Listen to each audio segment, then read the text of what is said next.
Of all the reasons for resigning from Donald Trump's American Manufacturing Council in the wake of the president's reaction to the Nazi rally in Charlottesville, the one offered on Tuesday by Under Armour chief executive Kevin Plank felt the most willfully naive.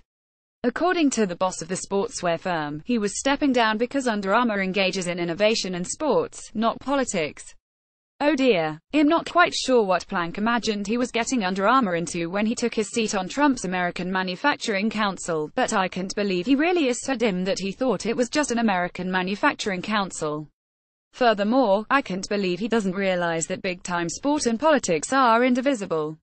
Never mind most of the last century, has he been watching the last few years on tape delay? Sometimes the way sport and politics intertwine is glaringly obvious. Sporting boycotts, state-sponsored doping, countries buying World Cups or Olympic Games to launder their reputations or to act as a showpiece for the next stage in the plan for global domination. Sometimes it's a question of the way a sports rulers choose to run it. Football clubs being fined more for kit infringements than racist chanting, banning women from playing, all these things are political. Sometimes it's more insidious. NFL fans are so used to the excessive militarization of games that for many it doesn't seem bizarre or jarring, no matter how many military salutes, Chinook flypasts, or flashy Pentagon-funded army recruitment drives are deemed a necessary backdrop to a football game. Sometimes it's who has decided to use sport for their own ends. In February, white supremacist punched Nazi Richard Spencer marks the Patriots' Super Bowl victory by tweeting approvingly if inaccurately that the Patriots were the NFL's whitest team. Other times a political struggle is embodied by an individual or individuals, and these are usually the only times it gets stamped down on. Corporate or nationalist politics in sport happen largely with impunity. Individual politics incurs huge personal risk. Olympics organizers would have far rather lambasted an athlete for making a gay rights protest on the podium at the Sochi Games than they would have had a gentle word with Vladimir Putin for using the entire event as a curtain raiser for invading the Crimea.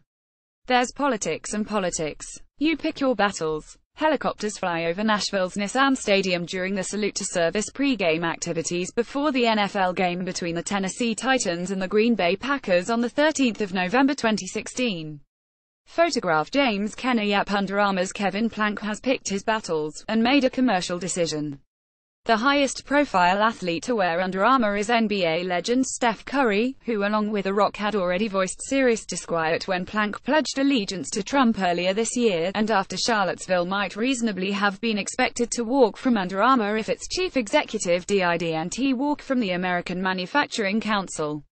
Plank's belated decision to end involvement with a toxic White House has now drawn threats of a boycott by Trump supporters. Even so, there are far nobler stands being taken out there. Last year, San Francisco 49ers quarterback Colin Kaepernick began a protest, opting to kneel during the national anthem to highlight police violence against minorities. He is now unemployed, and has spent much of the year being written off by irate pundits, politicians and even players as unemployable. Last weekend, with Charlottesville still unfolding, two other NFL players followed suit. Seahawks defensive end Michael Bennett sat, and says he plans to. All-season Oakland Raiders running back Marshawn Lynch sat without explanation. Athletes across the board took to social media to condemn what happened in Charlottesville and the official reaction to it. The question now is whether they will show further political solidarity with those taking the highest profile stands.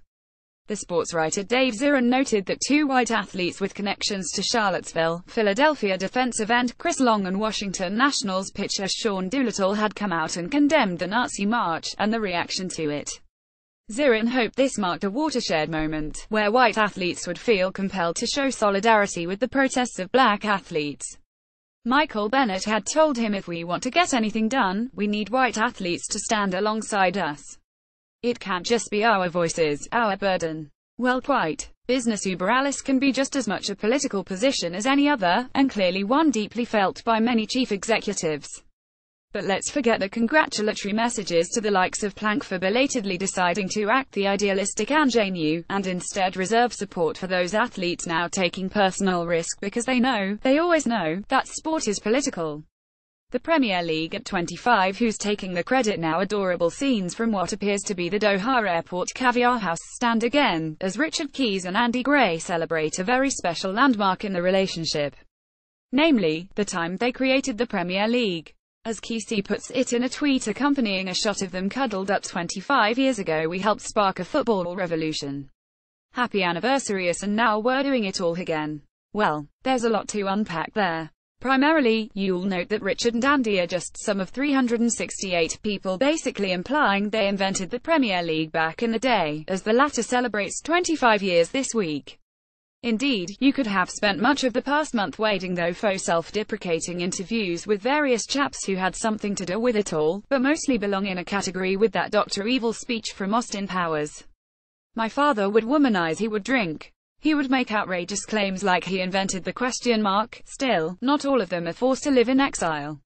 All revolutions devour their children, which makes it extra heroic that Richard claims to be doing it all again in Qatar. Arguably one of many countries in that region in need of a revolution, and we must wish the Wat Tyler of hanging out the back of it all the luck in the world.